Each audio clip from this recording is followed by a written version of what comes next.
I can see you've been letting things slide, Graham. Greg! Greg, what's the victim's name? Her name was Elliot Simmons. She lived up near a student accommodation. So what happened to her? Her roommate said during questioning that she left late around 7 last night to get some milk from the shop. The story checks out and the body is currently undergoing autopsy by Dr. Watson. What could you tell from the look of the body? It looked like there were 7 gunshot wounds to the chest. Suggests that the gunman fired at point blank. Yeah, this also matches up with a series of murders that have been happening around London. I heard the killer leaves a letter with each victim. The only evidence we've been able to find. I don't understand it. What's to understand? We have a killer with an ego. What does that mean? Our killer has egotistical delusions of grandeur. This killer believes that whatever he leaves behind deserves to be recognized. So his psychosis requires that we know it was him. The filth. Can anyone really be that deranged? You and I know very well the monsters this world can create. You're right about that. Still, I'm glad that he's gone for good. Who's to say he's really gone? You can be such a pessimist sometimes. No, I'm just being realistic. You thought I was dead, so there's always a chance.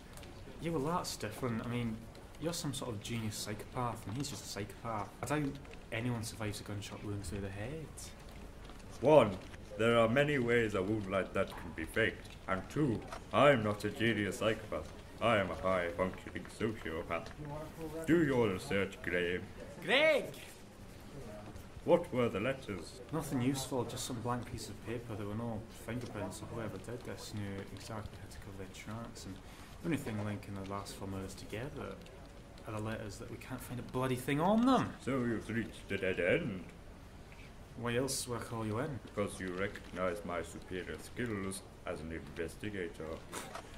No, because I knew that you would try and get involved sooner or later. Am I really that predictable? Anyway, where did the murders take place? 3 weeks ago, Susan Marks, aged 32, was killed just 2 blocks from here, received 2 bullet wounds to the chest. So the victims must have saw the killer's face. Yeah, Jonathan Morris, aged 25, was shot in the head at Point Bank in Piccadilly, and Michael Berg, aged 45, shot twice in the chest, and was found underneath his car just a mile from here. At first I thought most of these murders were random. I don't think so. If someone is killing these people, they have to be doing it for some purpose. I'll have a look at those letters and see what secrets they hold, and I might get back to you on this. There isn't anything written on them. What could you possibly find? When I'm done, answer. Trust me, he can't be gone. Well, here we are at last, Sherlock. All my life I've looked for distractions that separate me from the ordinary people. Give it up, Jim, it's over. It's so boring, isn't it? Pray tell what? Life. Why? Because in the end it's easy. Just living in a simple world with boring people. And now it turns out that you're ordinary and boring, just like everyone else. Oh well, did you really think that someone like me was even real? Your real name is Richard Brooke. Did I nearly get you, Sherlock? Did I make your skin crawl? Richard Brooke is German for Reichenbach, my greatest case. I heard all about it, Sherlock. Impressive, if I do say so myself. Now that I know who you are, I can use your own code and kill Richard Brooke and bring back Jim Moriarty. No, this is too easy. This is too easy. There was never any code. Then how did you? Time to end it. You're insane. You're just starting to get that now. You can arrest me, kill me, but your death can stop the only 3 friends you have in the world from dropping like flies.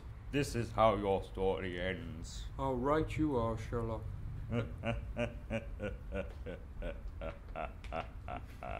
What have I missed? What's so funny? I don't have to die at all.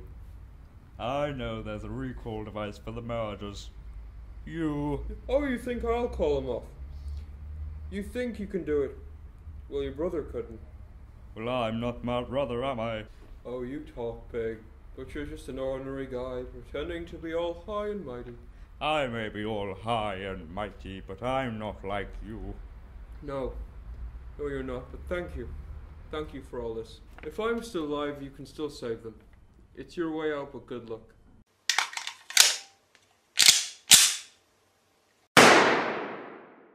Elliot Simmons, 7 gunshot wounds to the chest. 3 of the bullets impacted her around her left rib and then ricocheted off of her left lung, causing her to suffocate from her own blood.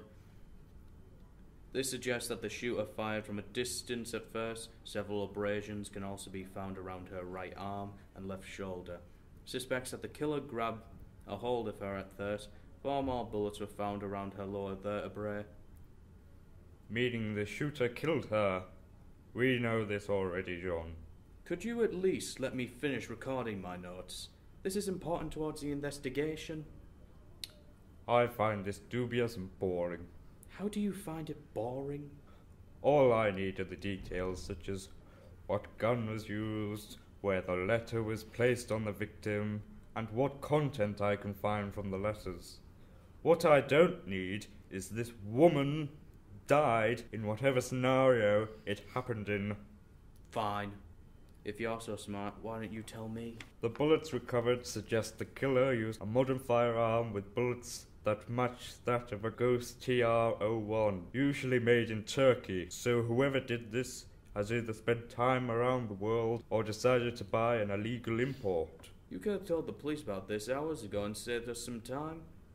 And rob you of your job, John? Don't patronize me. Why not? It's so easy.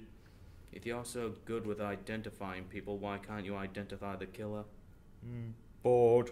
Try saying something useful. Just because you can't figure this out. Just tea for me, thanks. No sugar. Are you even listening to me? No, I'm not. All I care about is the work. Without it, my brain rots. Fine, I've got the letters. Forensics has looked them over already. They ran several tests around on the paper, checked if they had fingerprints, and I ran a blue light over to check if there were any hidden writing. What was that? Forensics has... No, not that. The part about hidden texts. They didn't find anything. That's because they did not know what to find. Give me the letters, a Bunsen burner, and like I said before, a cup of tea. No sugar, thanks.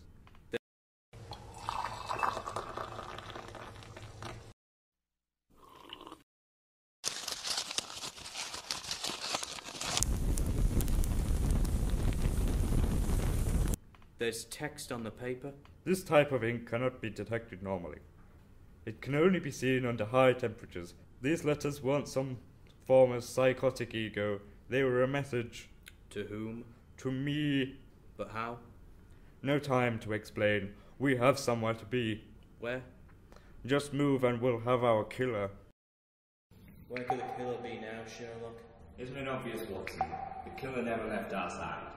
What do you mean? Why don't you tell him? It's all been part of your game, hasn't it? You're not making any sense. No, I'm making more sense than I ever have before. Haven't you figured it out yet? Figure what out? Come on, John. All the murders, all leading us back. Am I right, Moriarty?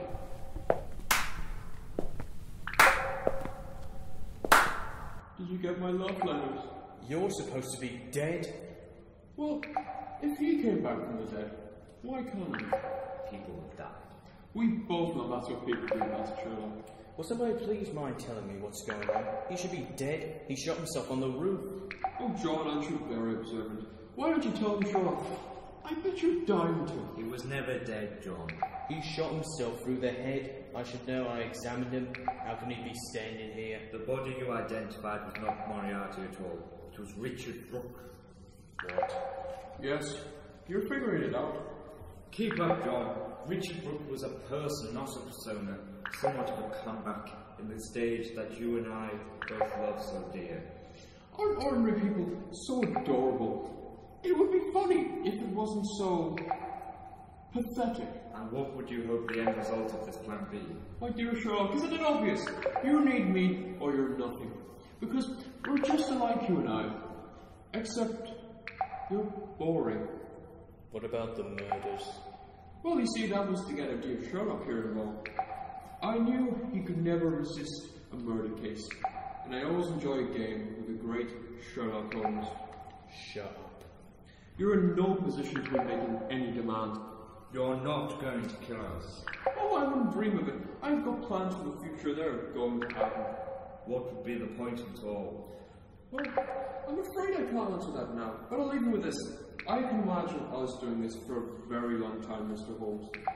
The pair of us locked in a battle of wits forever. Like a game of chess. Well, I'm afraid I can't stay any longer. I've got plans for now, so I'll leave you with this.